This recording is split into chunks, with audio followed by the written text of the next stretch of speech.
S'encorder, enfiler ses crampons et son baudrier, des habitudes bien connues des alpinistes qui sont indispensables pour la sécurité.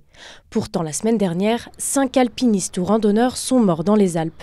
Chaque jour, 21 secouristes de haute montagne sont mobilisés dans le massif du Mont Blanc pour la sécurité de tous. On passe à peu près de 1500 interventions à l'année à 1800 interventions à l'année. En période estivale, ça correspond à une moyenne de 6 à 7 interventions par jour. La montagne, c'est un milieu auquel il faut s'adapter parce qu'il comporte des dangers inhérents. Et pour s'adapter, il faut étudier son itinéraire, vérifier qu'on a bien le niveau physique de pouvoir le réaliser et de savoir si on est bien équipé. Quand on a une méconnaissance dans le milieu, ce qui est important, c'est bien de solliciter les conseils ou l'encadrement d'un professionnel. Les professionnels, eux, sont localisés en plein cœur de Chamonix. Pas un jour sans que le téléphone ne sonne. Comme les derniers mois ont été marqués par de fortes précipitations, les alpinistes sont prudents.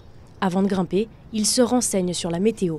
Pour Antoine Brulport, le danger ne réside pas dans le manque d'informations, mais bien dans la surexploitation du site. Il y a toujours du monde en montagne, c'est concentré sur, sur quelques secteurs.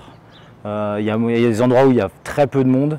C'est des secteurs qui sont un peu plus loin parce que les glaciers sont reculés, les accès sont plus compliqués. Il y a un peu l'effet de mode aussi, des réseaux, de tout ça. Et du coup, on retrouve vraiment beaucoup de monde aux mêmes endroits. Et comme on le disait, les fenêtres météo très rares. Du coup, beaucoup de monde au même endroit, au même moment.